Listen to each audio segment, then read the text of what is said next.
Hi guys, and welcome back to my channel. This is Heidi from My Reading Life, and I'm here today to do a March wrap-up and sort of life update type of video. So I have been away for a little bit. I've been sort of not keeping to my at least weekly schedule, which I try to keep to, and hopefully 2 videos a week schedule has really gone by the wayside. And the reason for that is just work has been really busy in the month of March. I've had a couple of trips that I had to take for work, and then when I returned from those trips, I came down with the flu, and I am still sort of getting over that hump of being ill. So anyway, there's been a little bit longer in between videos than I like, and hopefully that will get better as we move into April, and that's why I haven't been posting as many videos. The other thing I wanted to just briefly talk about was that I have kind of gone off the rails in terms of my reading plans for the month of March. I had originally intended to participate really sort of wholeheartedly in March Mystery Madness, and I had a TBR, and I started off the month like really gung-ho, and then the Women's Prize for Fiction long list was announced, and I sort of got distracted by that, and then work and life got really busy, and my reading slowed down, and so March Mystery Madness didn't do very well. Only read a couple of books off that TBR during the month. Haven't read a mystery in a couple of weeks, so that was pretty much a fail for me in terms of participating in March Mystery Madness. The other thing I had wanted to do was to participate, at least to read one book that was written by an Irish author for the Irish Readathon, which I did do. I did finally complete on Friday a book by an Irish author, which I will talk about in this wrap-up. So I did meet that goal. And then the rest of the time, I've pretty much been obsessed with the Women's Prize for Fiction, and you will see that in some of the books that I'm going to talk about here in my wrap-up. So that's sort of the way my reading has been going.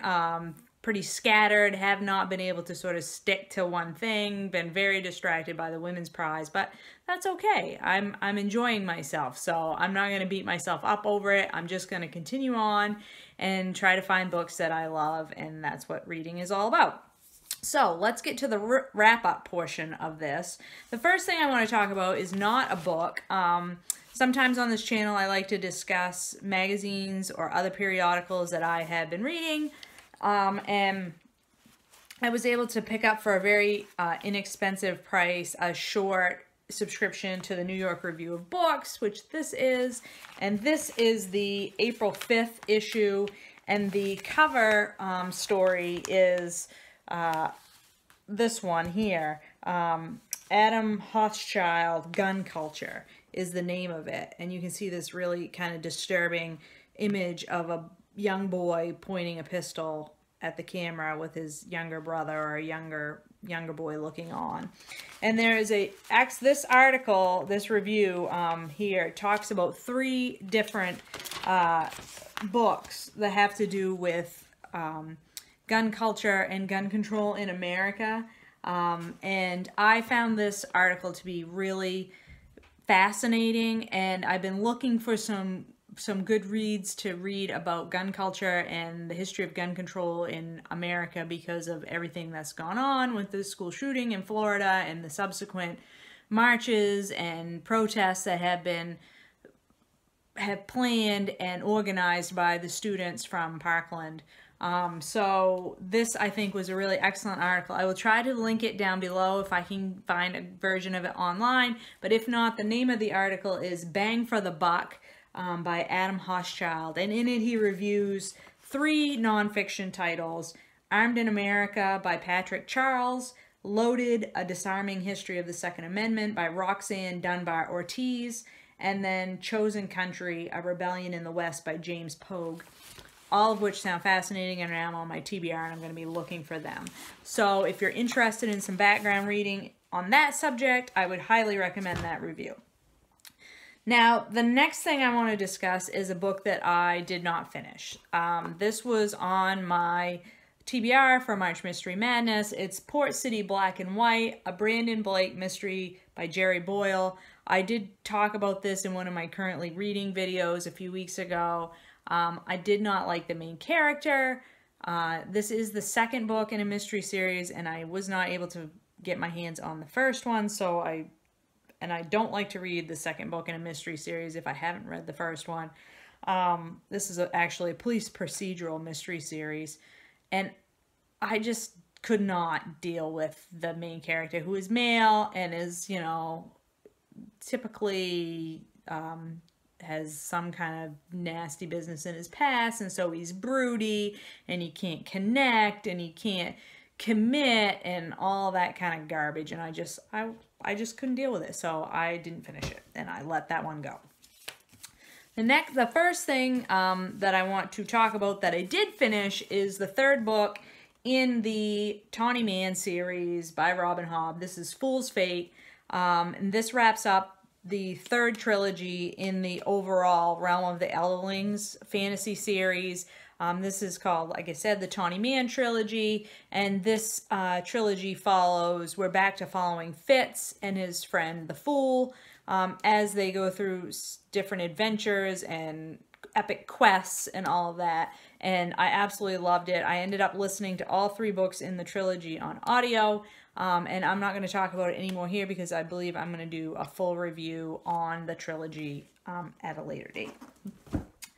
The next thing I have to talk about, sadly, is one of the Women's Prize long-listed books, The Idiot by Elif Batuman. This book I have decided not to finish. I got to a page about 160 on this, and I didn't care enough to continue. I don't think it's a bad book. I just simply think it's not for me.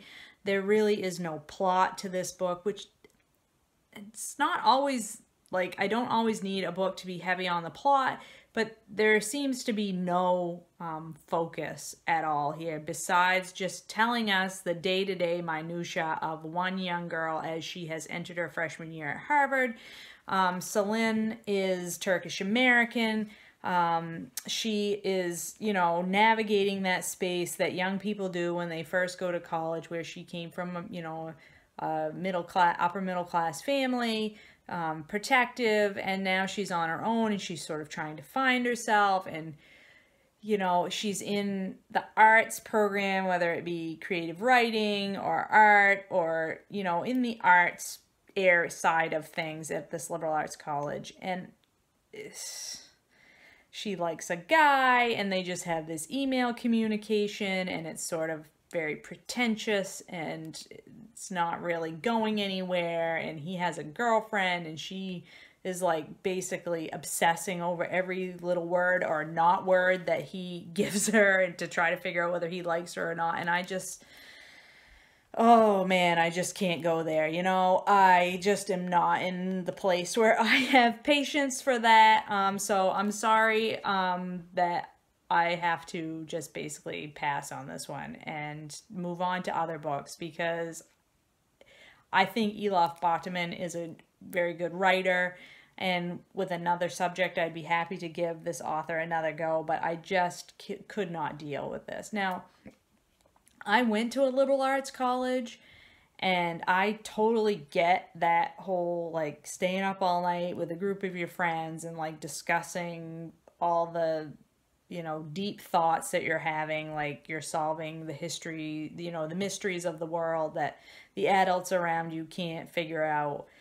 And that part, you know, whatever. Okay, college kids do that. But every professor portrayed in this book is, like, not teaching them anything. They're either incompetent, or they're, like, they don't care, or they're not interested in what the students are trying to ask for questions, or not interested in explaining anything really clearly to the students. And I just don't like that that's how every professor in this book is being portrayed, like that there is no value or there is no real learning going on in these classes.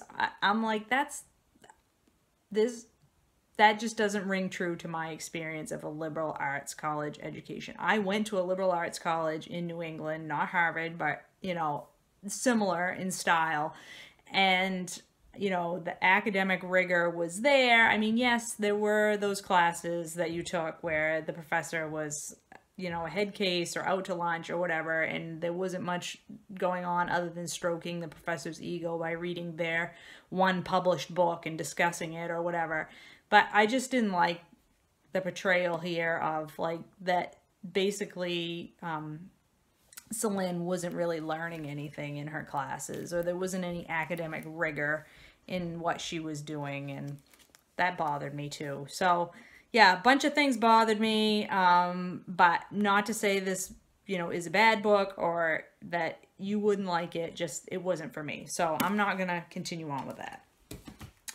The next book that I finished was for the Irish Readathon, and it is an Irish classic, and it's The Picture of Dorian Gray by Oscar Wilde.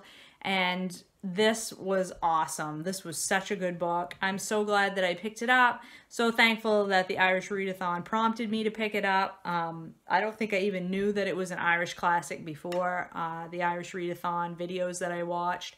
But this is obviously a classic, and it is about a young man, Dorian Gray, who in the beginning of the story is having his portrait painted by a friend of his. And he's handsome, and I mean, he's beyond handsome. He's like angelic and beautiful and just the most handsome young man that anybody ever saw. And of course, his good looks open up doors for him and make life easy for him because everybody finds him charming and beautiful and they want him around and they want to please him. Well, what happens if your beautiful face is hiding all the sins and all the bad things that you do? And what if you could do all kinds of bad things and none of that would ever show on your face and nobody would ever know the bad things that you were doing?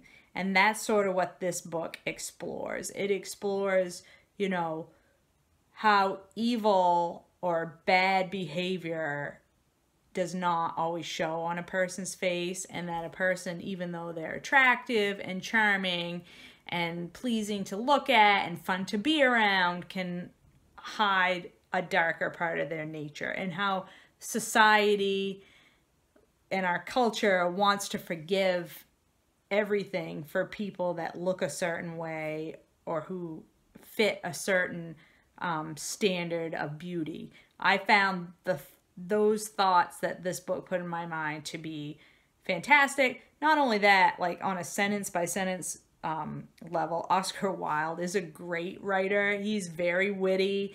There's a lot of sarcasm and sort of sly remarks that he makes in this book that I found awesome. Yes, there were one or two sections that were kind of like, as always in a classic book, there were one or two sections that sort of dragged and seemed pointless and just a lot of descriptive writing that could have been edited out, and this book would have been just fine without it. But overall, very good book. So glad I read it, and glad that the Irish Readathon pushed me to pick it up. The next book that I completed was another book off the Women's Prize for Fiction long list. This is Homefire by Kamila Shamsie. And I loved this book. I read it in one day, almost in one sitting. Once I started reading it, I could not put it down. This book is about, it's written in like 4 or 5 sections, and each section is from a different character's point of view, but it's all about this one Muslim family from Britain. Isma is the oldest sister. She has been taking care of her twin siblings, a boy and a girl, since their mother and grandmother died when the twins were 12. And now they are in their late teens, early 20s, and Isma is finally gotten them to the age where she can get her life back, basically. But getting her life back means moving to America to continue her PhD studies. But as a Muslim, she is experiencing, you know, prejudice, and certainly in this post 9/11 world, you know, that has gotten a lot worse. In the meantime, her younger sister is off to university and she's being very secretive, and the older sister doesn't really know everything that she's up to. And something's happened with the younger brother, and the Isma is, you know, not speaking to him and has sort of cut him out of her life, and has basically told the younger sister she needs to cut him out of the life too. And into all of this, a young man comes into Isma's world, or they sort of meet by chance, and his name is, let me see if I can remember, look it up really quick, because I'm so bad with remembering. Eamon. Eamon is the young man's name. Isma meets Eamon kind of by chance when she's back in America, and Eamon is connected to her community and her family, sort of off to the side, not directly, because his father is the Home Secretary, and is, even though he's Muslim, he's been very harsh on British Muslims, and basically saying, if you're not the right kind of Muslim, you know, you need to get going. You need to get down the road and out of Britain. We're not going to put up with any kind of bad behavior on the part of British Muslims. And so it's sort of the same thing that Black Americans are asked to do, you know, where they're asked to be better than everyone else. You know, they're not successful unless they're behaving always with propriety and always, you know, having to put in 100% more work than everyone else in order to be successful. And this guy thinks the same thing about Muslims, and he just shows no compassion for his, you know, sort of his group of people. And this is just a fascinating story. I know it's based on the story, the classical story of Antigone, which I don't know. I've never read. So none of that, you know, that's gone right over my head. But the story of these people trying to navigate the post 9/11 world as Muslims, and the story of how they're all connected, their families are connected, and how the connections just draw deeper and deeper, and these two families start to get sucked together, and how kids can get dragged into things that maybe they wouldn't necessarily want to get dragged into, just because they're looking for love, and they're specifically looking for parental love. Great story. This is everything I want fiction to be right here, this book. So this goes right to the top of my list of books on the long list that I want to be on the short list. I really hope to see Homefire on the short list for the Women's Prize when the short list is announced later this month. So, excellent book. Please pick it up if you haven't yet. The last book I want to talk about today is a nonfiction book that I finally completed. I've been reading this for a couple of months. It's 1493, Uncovering the New World Columbus Created by Charles C. Mann. This is the sequel to his other nonfiction book, which was 1491.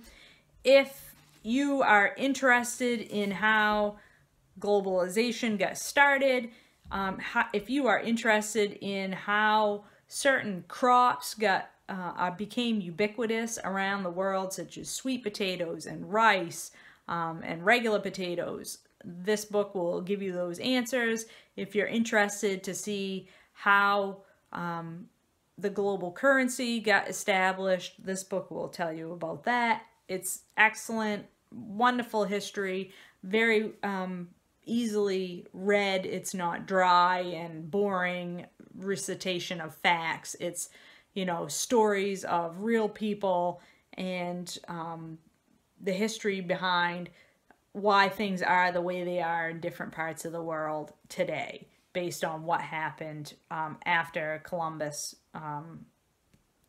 discovered the New World. Really great. So glad I read it. It has given me an excellent background knowledge of lots of things. So that's it. That's what I have read in March. I think that pretty much wraps up everything that I read, because I had some other shorter wrap-ups that I filmed earlier on in March. I'm hoping that April I can get back on my schedule of posting a video at least once a week, if not twice a week. But I am glad that I was able to read these books that I did get through. I hope you all also had a great reading month in March. It's Easter, so I hope wherever you are, happy Easter if that's a thing that you celebrate. If not, happy Sunday, and I will talk to you later.